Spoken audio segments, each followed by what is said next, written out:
Irmão, se eu disser aquele que libertou Israel do Egito, vocês vão dizer que é quem? Quem libertou Israel lá do Egito, da escravidão egípcia?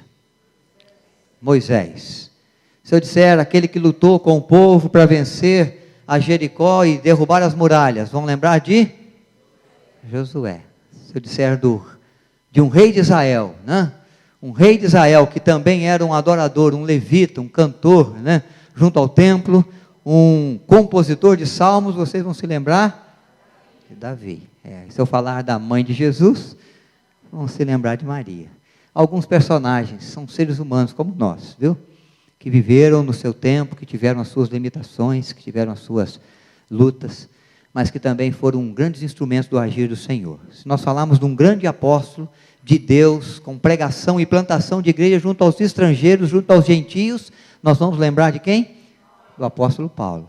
Então essas pessoas, estes homens, essas mulheres, muitos outros personagens além desses, mas esses vão marcando o seu nome na história, vão fazendo parte do agir de Deus, vão fazendo prosperar o reino de Deus, e o propósito de Deus, e a vontade de Deus, nas suas vidas e através das suas vidas.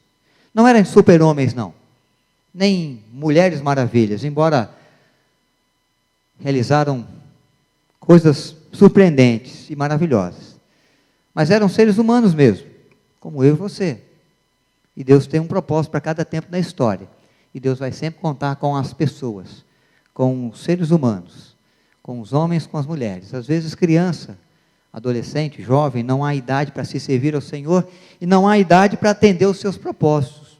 O ancião mais idoso, a criança mais nova, ela pode ser um instrumento do agir de Deus, da vontade de Deus, do realizar do Senhor, na vida de uma família, na vida de uma pessoa, na vida de uma cidade, quem sabe na vida de um povo todo.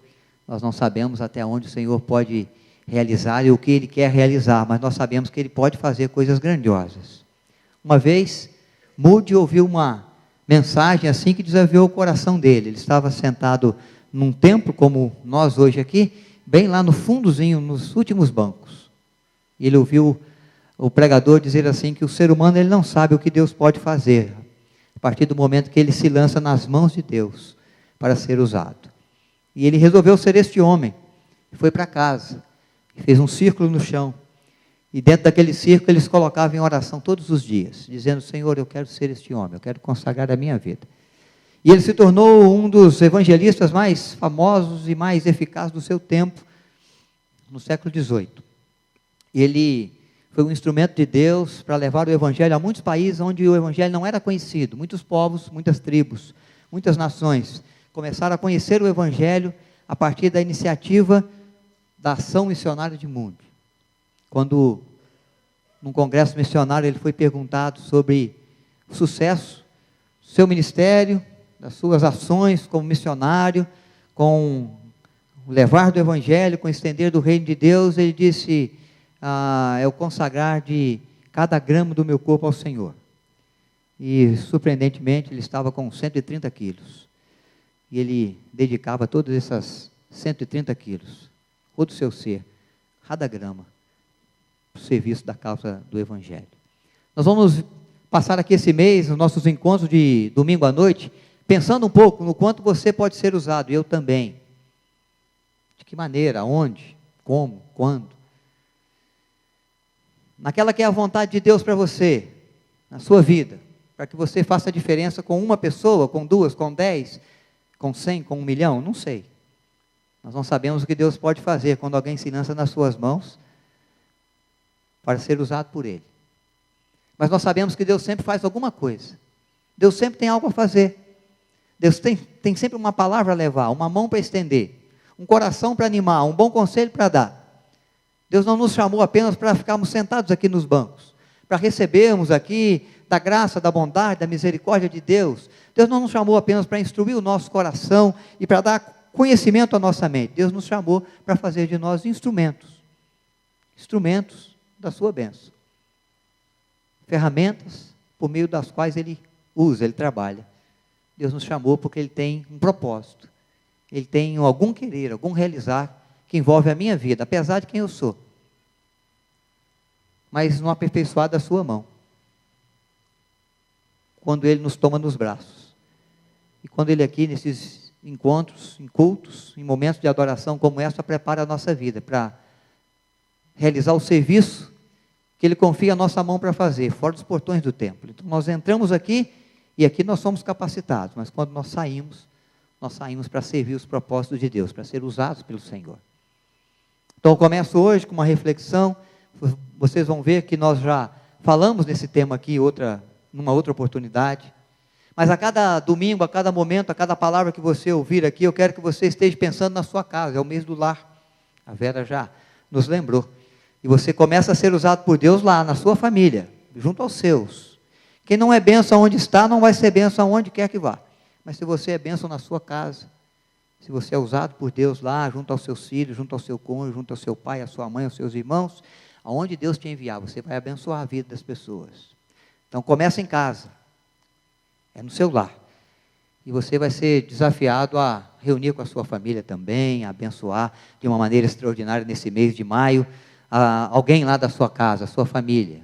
Quem sabe iniciar uma atitude nova lá, expressar um carinho que você não expressou ainda, abraçar como nunca abraçou antes, mas ser um instrumento do agir de Deus. E você vai pensar também na família de um amigo, de uma amiga, de alguém que é de grande confiança sua, alguém que você ama muito, alguém que você conhece, que tem visto passar por tempos difíceis. Não é porque nós somos crentes que nós não passamos por tempos difíceis. Não é porque você tem aí o seu grupo de amigos e porque você é amigo ou amigo deste ou dela, que ele também ou ela não passa pelas suas adversidades, porque tem uma grande amiga ou um grande amigo que é você. Mesmo com muitos amigos, com bons amigos, nós enfrentamos os nossos tempos adversos, as nossas interrogações, os intempéries da vida, as surpresas que às vezes surgem, que desestabilizam a nossa caminhada. Eu quero que você pense em alguém assim, da sua confiança, do seu carinho. Você vai orar por essa família. E quando nós encerrarmos a nossa palestra aqui, nossa série de reflexões sobre o tema Usa-me, e nós vamos encerrar no último domingo de maio, nós vamos lançar para você um desafio sobre o lar de bênçãos e milagres. E você que abençoa a sua casa, que quer ver milagres lá na sua família, vai ser um instrumento de Deus para abençoar com milagres a família do seu amigo, da sua amiga, na intercessão, na companhia, nas reflexões bíblicas, nas visitas que você vai fazer com propósitos de fé, junto a essa família amiga, a essa família querida.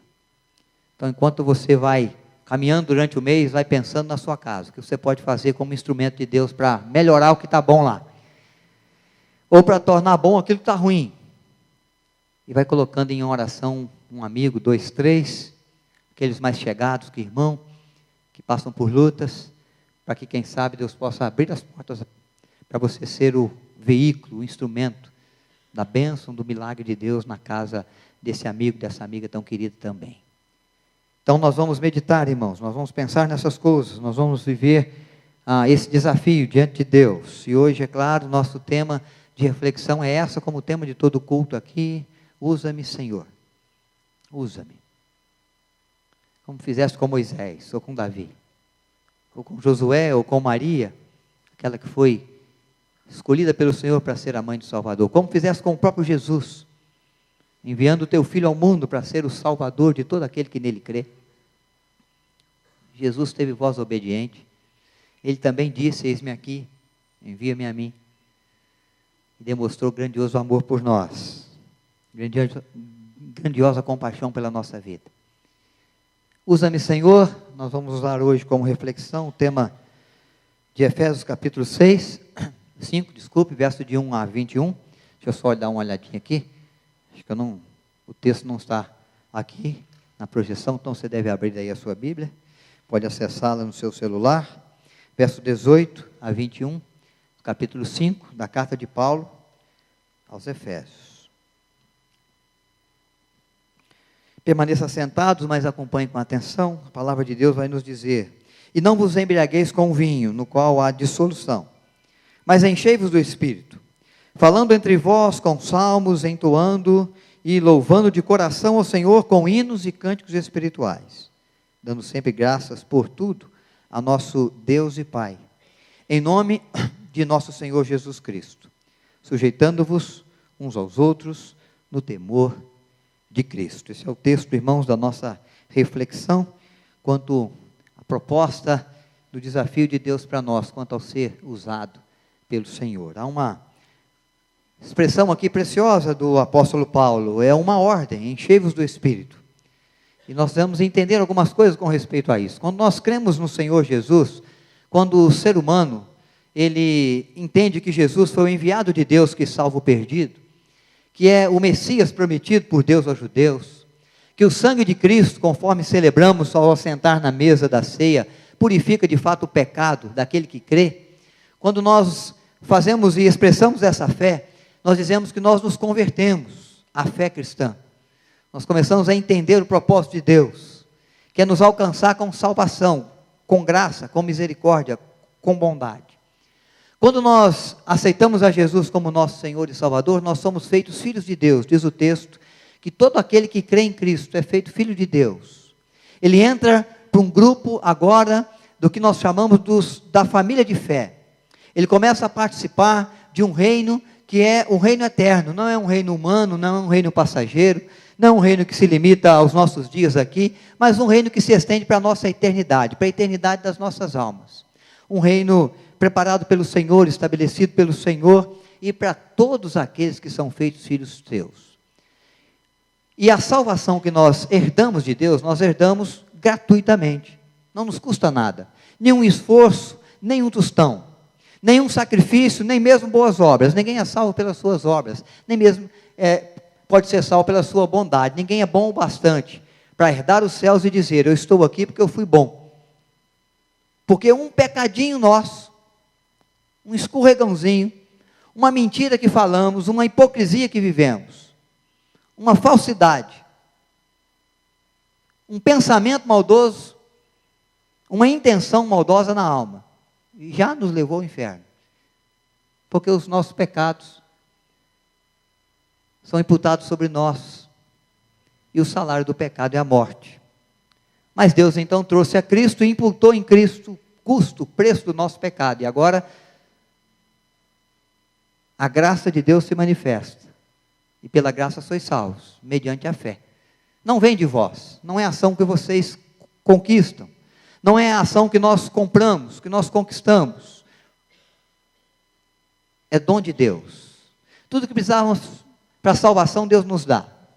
Mas quando nós nascemos de novo, nós nos tornamos o templo do Espírito Santo.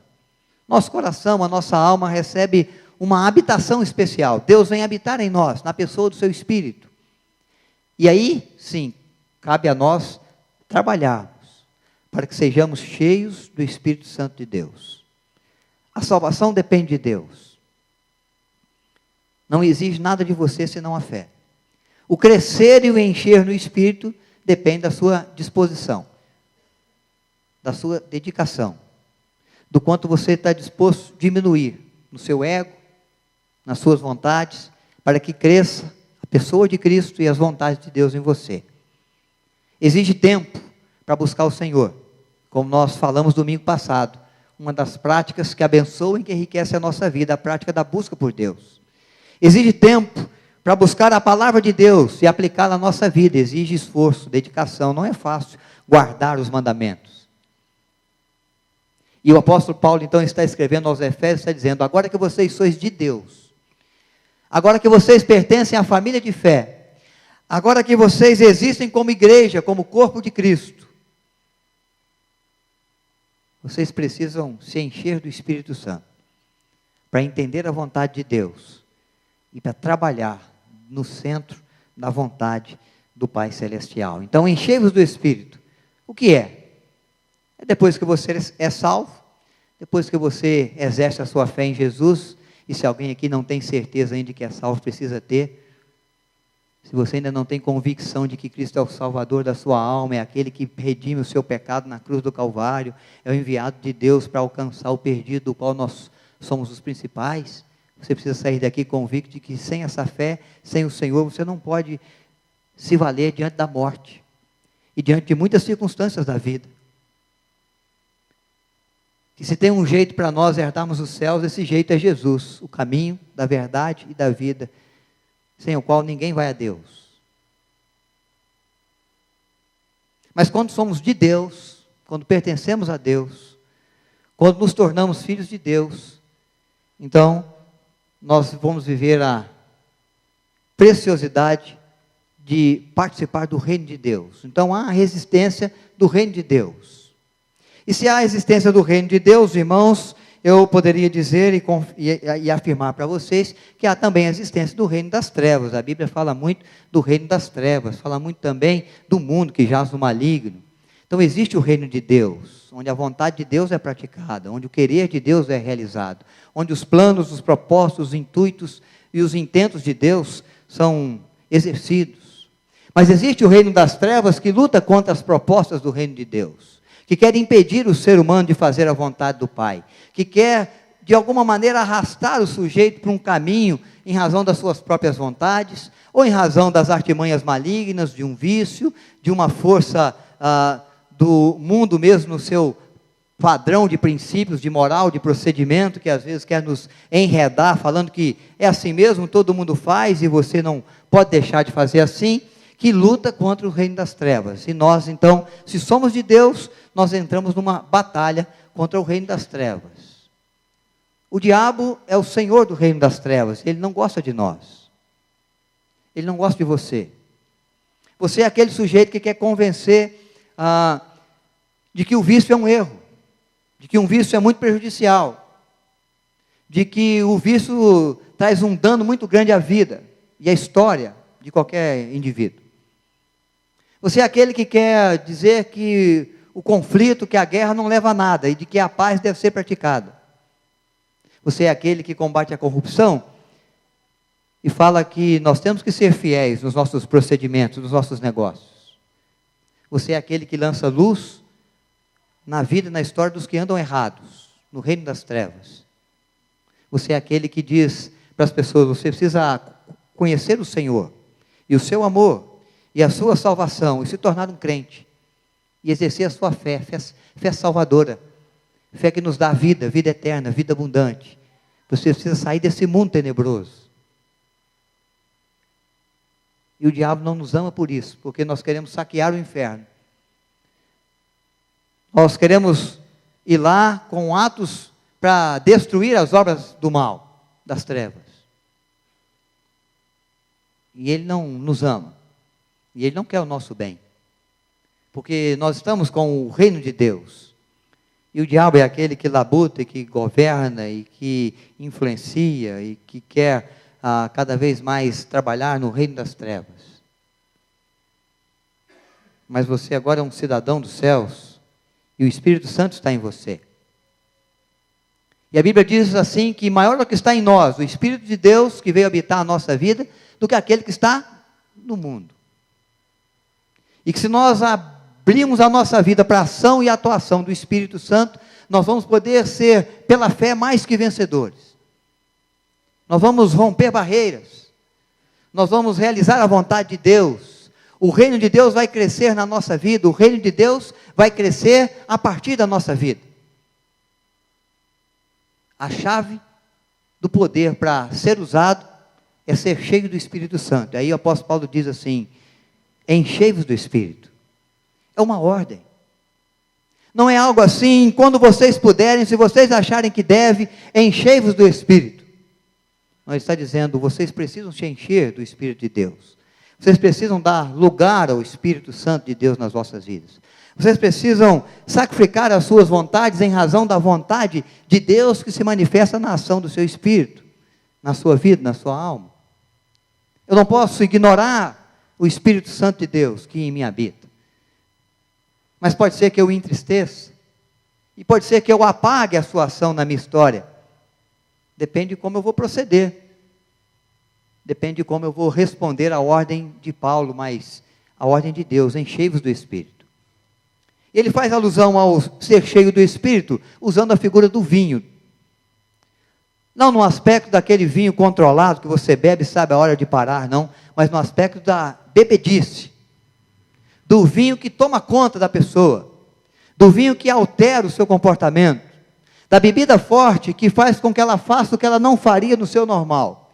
E ela vai dizer assim, o apóstolo Paulo, olha, a igreja está, a ação do Espírito Santo está para a igreja como a ação do vinho para o alcoólatra, para o beberrão.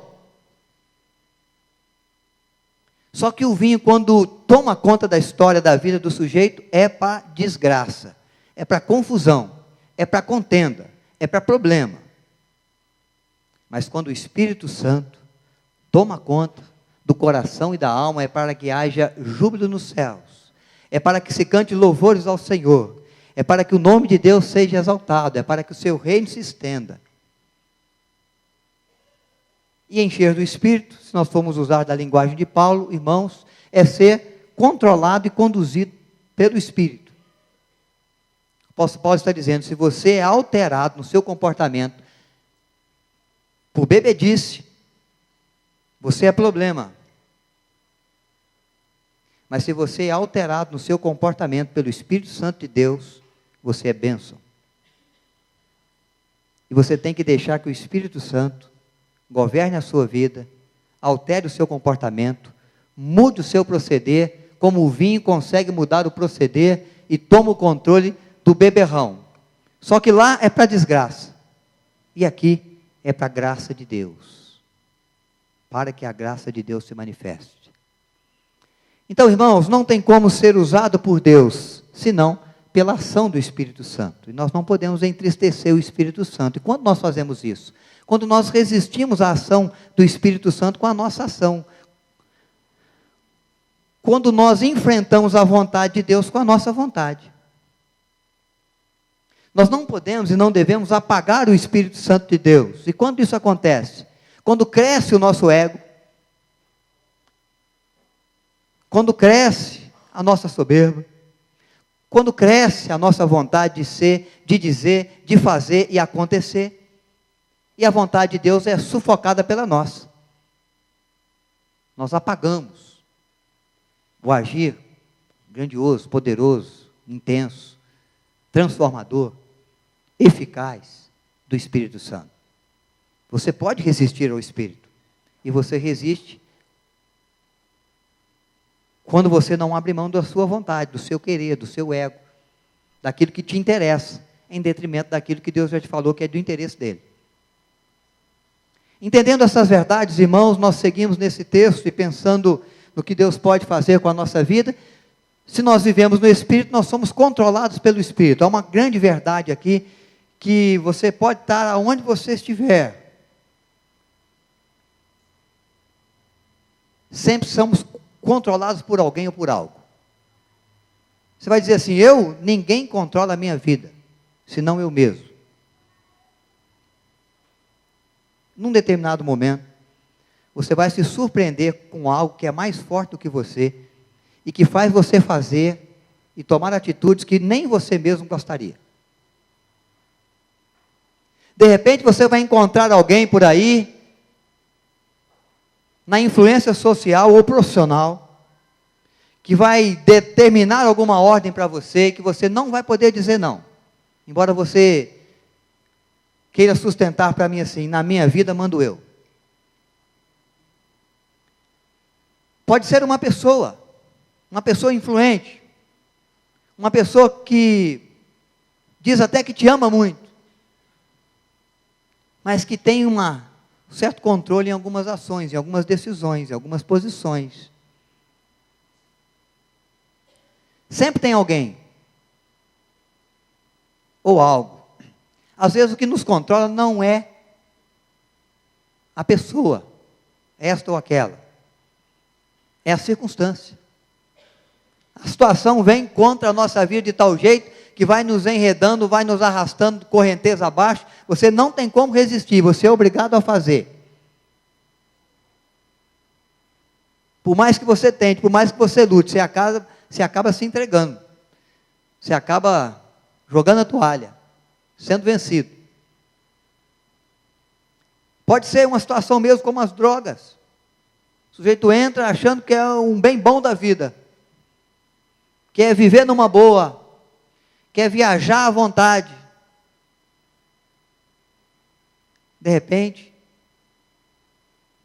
a droga domina tanto, toma tanto conta do seu organismo que ele não consegue mais resistir.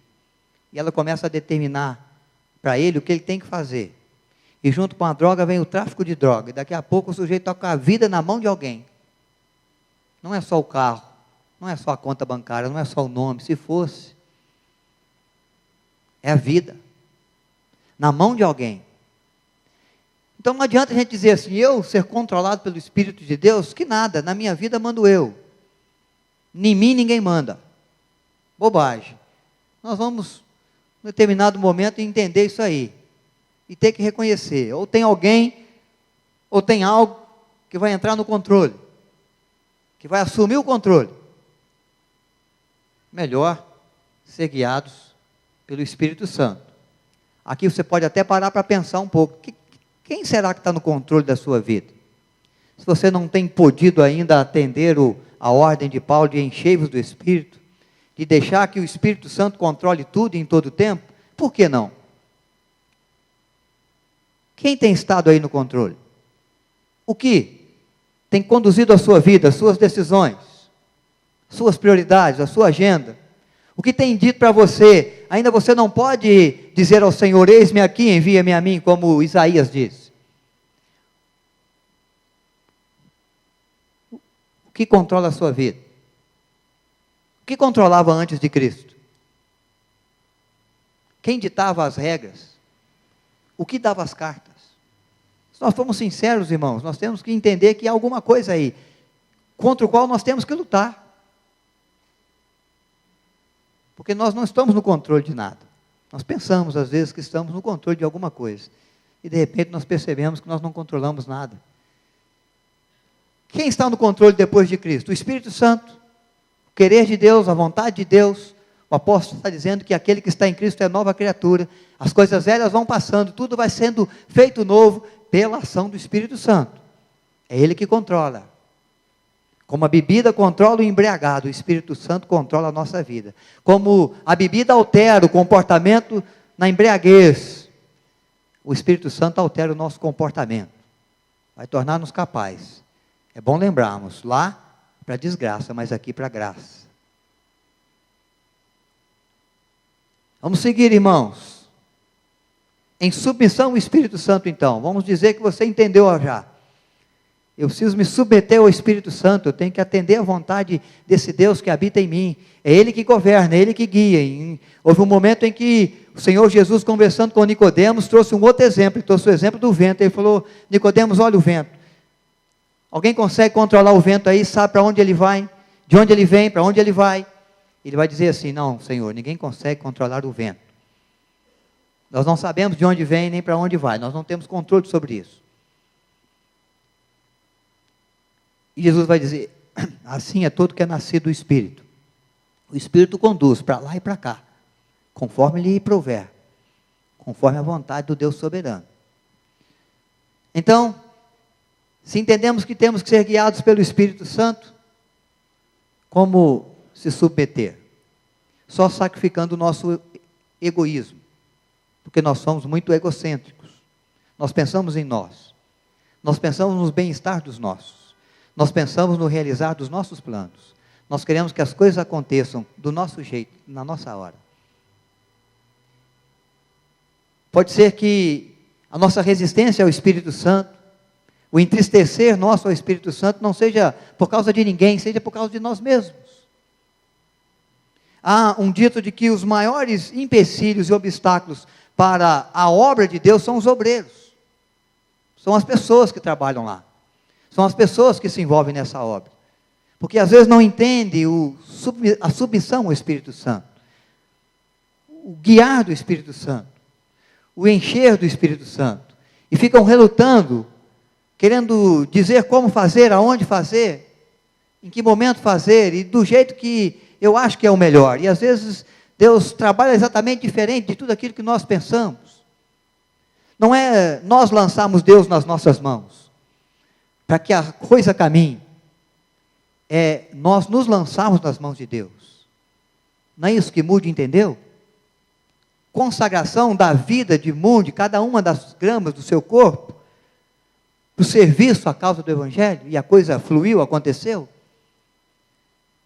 Não é a busca de muito pelo Senhor para determinar exatamente como Ele queria que Deus fizesse, como Ele queria que Deus respondesse, aonde que Ele queria que Deus pudesse manifestar a sua graça, seus extraordinários. Nós queremos inverter os valores, nós queremos dizer, Deus nos atende. No serviço à causa do reino de Deus, no usa-me que Deus espera de mim e de você, é assim, nós nos lançamos nas mãos dEle, e Ele vai nos dizer aonde, como e quando. É a luta entre o egocentrismo e o cristocentrismo. É o meu eu no centro da vida, ou Cristo no centro da minha vida. O que Ele me ensinou, o que Ele quer de mim, o que Ele espera dos seus servos, a vontade que Ele tem, o prosperar do seu reino, o realizar da sua vontade. Quando nos submetemos? Quando reconhecemos, irmãos, que o Senhor é nosso Senhor, Ele é nosso Deus. Quando cedemos à vontade de Deus em detrimento da nossa. Porque percebemos que a vontade de Deus é boa, é agradável, é perfeita, e a nossa não. A nossa é imperfeita, a nossa é egoísta, a nossa é mesquinha, a nossa é aquela que pensa no nosso bem e no bem dos nossos. Quando entendemos que Deus vê muito mais do que nós vemos, que Ele contempla muito além daquilo que nós contemplamos, e que os caminhos de Deus são muito mais amplos que os nossos, e os pensamentos de Deus são muito mais profundos e sábios que os nossos pensamentos. E aí nós nos entregamos a Ele, dizer, Senhor, desculpe, estamos nas Tuas mãos, nas Tuas mãos estamos seguros, faça-nos vasos de bênçãos. Aí Deus vai dizer, tá bom, primeiro eu preciso quebrar um pouco esse vaso velho aí. Ah não, mas assim não, porque aí dói. Nós não reconhecemos ainda, nós não cedemos ainda, nós não nos entregamos ainda, porque às vezes é preciso que doe. As mudanças, as transformações, as conversões doem. Nenhuma mudança vem sem um índice de dor, toda mudança dói. Se você muda muito, dói muito. Se você tem que mudar pouco, vai doer pouco. Mas é importante que nós entendamos isso, nas mãos de Deus, na submissão ao Espírito Santo, nós temos que ceder, nós temos que nos entregar e confiar. Deus tem um propósito, Deus tem um porquê, Deus tem algo a fazer. E Maria vai dizer assim, que se cumpra na tua serva a sua vontade. Ela tinha os planos dela para o casamento. Ela tinha os ideais dela com José para casa, para onde eles iam morar, isso tudo mudou. Foi tudo dirigido pelo Senhor, eles foram para onde Deus quis. Ela corria risco de apedrejamento, porque uma virgem, grávida, quem vai acreditar nessa história? Essa moça cometeu adultério. José não tem culpa nesse cartório, não. Então tem todos os riscos. Mas Maria está reconhecendo, há uma vontade do Pai aí para me fazer.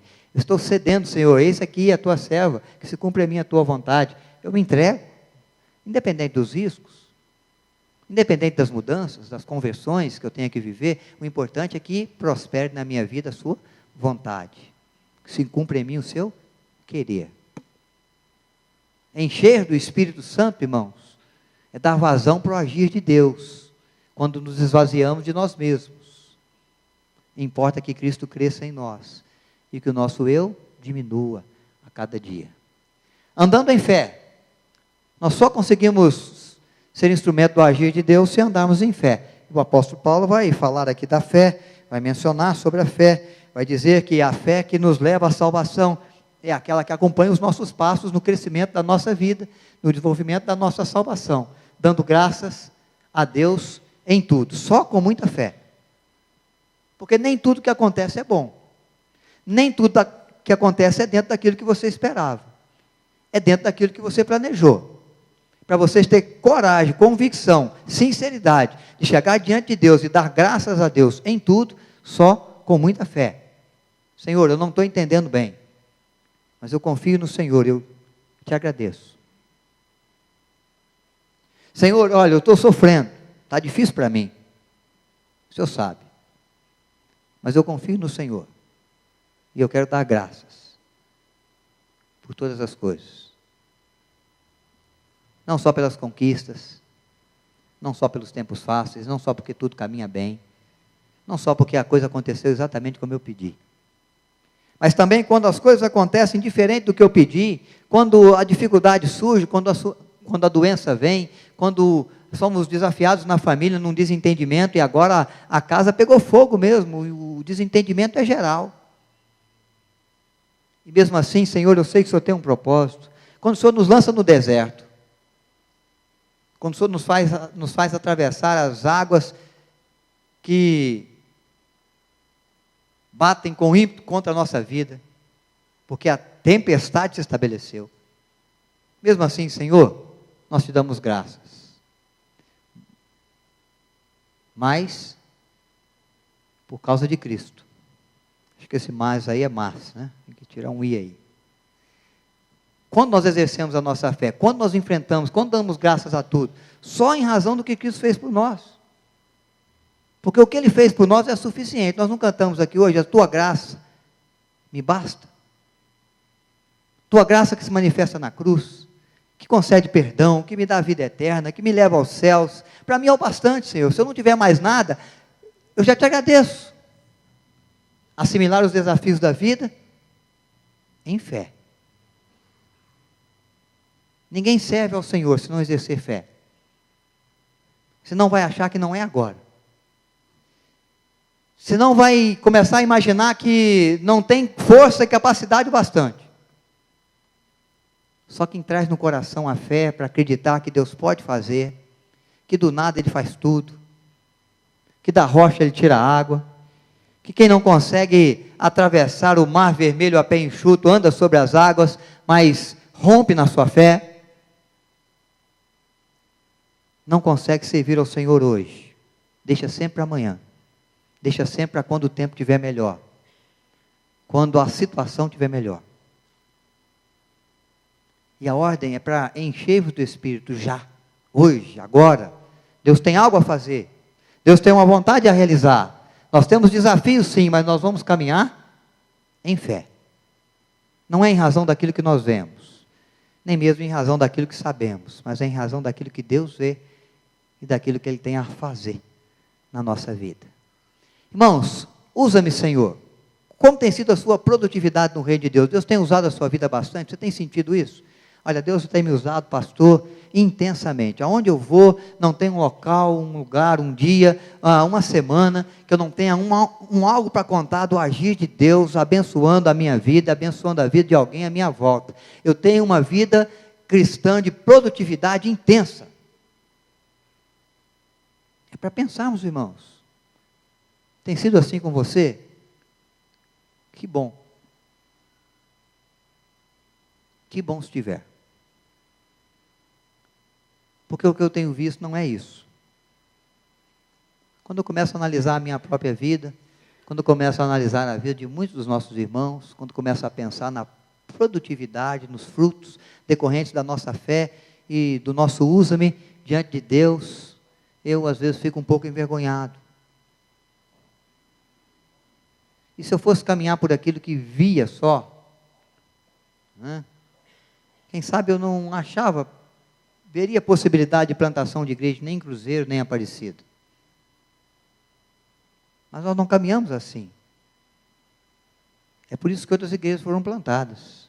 É por isso que alguém um dia plantou essa aqui. Foi diante das impossibilidades. Mas diante da realidade de corações, de vidas que disseram ao Senhor, tem que ir lá em São José, tem um povo lá dizendo, passa em São José dos Campos e ajuda-nos. Numa carta enviada ao presbitério em São Paulo, o reverendo Pércio levantou, tendo as suas igrejas lá em São Paulo, e disse, se o presbitério deixar, eu vou. Eis-me aqui, envia-me a mim. Vou de ônibus, vou em cima do latão do caminhão de leite. Mas se for para ser usado pelo Senhor, eu vou. Quero ver a produtividade. Quero lançar a semente. Quero visualizar os frutos. quero voltar com os feixes no braço, com alegria. Mesmo que a semeadura seja árdua, seja debaixo de choro. Porque quem sai andando e chorando enquanto semeia, volta com júbilo, trazendo seus feixes. Pode ser que você diga, não, eu já fui bem produtivo, hoje não sou tanto mais, mas eu já fui bastante. Por que não ser de novo? Por que não começar a orar? Faça de novo, Senhor. João Wesley orou assim. Quando ele pensava nos avivamentos, quando ele pensava no mover da igreja, no extraordinário que Deus realizava em algumas regiões da terra, ele começou a orar, e o que ele orava, e o que ele pedia diante de Deus era só isso: faça de novo, Senhor.